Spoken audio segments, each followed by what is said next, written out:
From that కొంచెం సినిమాకి పక్కకెళ్తే కనుక మీకు అభ్యంతరం లేకపోతే మొన్న నాగబాబు గారి కామెంట్స్ మీద వాట్ ఈస్ యువర్ రియాక్షన్ అండి? నాకు అది సర్ప్రైజింగ్ తను అన్నది. కాకపోతే తను ఎందుకు అన్నాడు అంటానికి మేమందరం కూర్చున్నప్పుడు ఆయా సందర్భాల్లో ఆయా కామెంట్స్ వాళ్ళు చూస్తున్నప్పుడు మా మధ్య ప్రస్తావనకు వస్తుంది.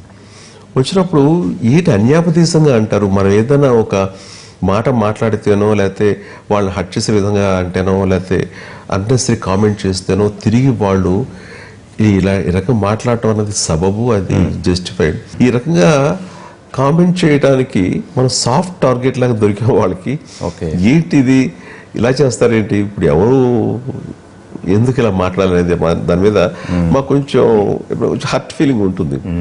ఇవన్నీ కంపేర్ అయ్యి నాగబాబు నేనైతే కనుక అవి వింటాను, ఫీలింగే ఆ తర్వాత బ్రష్ ఆఫ్ చేస్తాను. అండ్ మీరు ఎప్పుడు బయట అయితే బహిరంగ సభలో అసలు ఎప్పుడు బయటపడరు జనరల్ గా, అది బ్రష్ ఆఫ్ చేస్తాను. ఇవన్నీ పట్టించుకుని వీటి అంత ఇంపార్టెన్స్ ఇవ్వకూడదని చెప్పేసి అనిపిస్తుంది.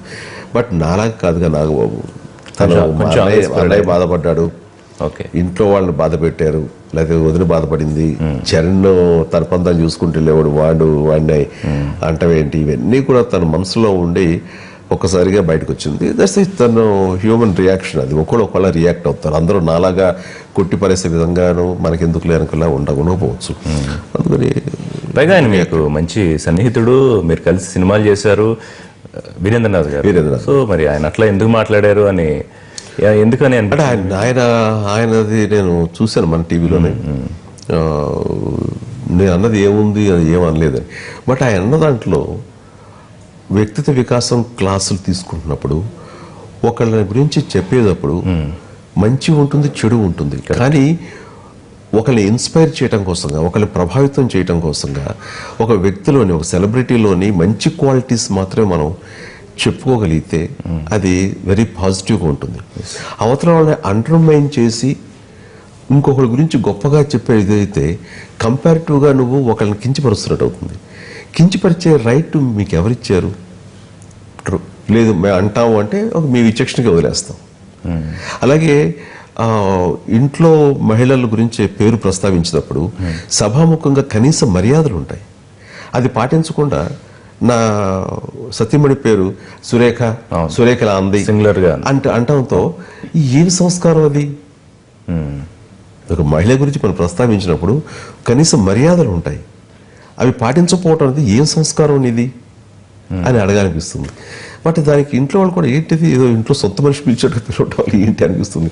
సో వాళ్ళ సంస్కారం లేని పద్ధతి అవతల వాళ్ళకి అదేమి సమర్థించుకోవచ్చు. నువ్వు నేనేం తప్పు మాట్లాడాను, బట్ నీ చూసేవాడికి అర్థమవుతుంది, చూసేవాడు హీ కెన్ జడ్జ్. సో ఇది ఏం చెప్పాలి, పెద్ద డిస్కషన్.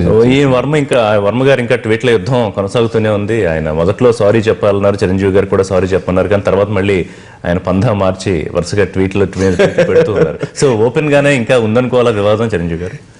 ఏమండి, ఎప్పుడైతే మా సైడ్ నుంచి రియాక్షన్ కంటిన్యూ అవుతుందో అక్కడ ఇంకేదో ఉందనుకోవచ్చు. మా సైడ్ నుంచి ఇంకేం ఉండదు, దాని గురించి ఇంకా అనవసరం. నాగబాబు అడగాలనుకున్నాడు, అడిగాడు, దాంతో అయిపోయింది. టైమింగ్ కొంచెం అంత పర్ఫెక్ట్ యాప్ టైమింగ్ కాదేమో అనిపించిందా? ఫీలింగ్ వచ్చిన తర్వాత ఇక టైమును పరిస్థితులు ఏం చూసుకుంటారు అది అంటుంది. అందులో నాగబాబు వెరీ ఎమోషనల్ మనిషి, ఆ రకంగా అయ్యాడు.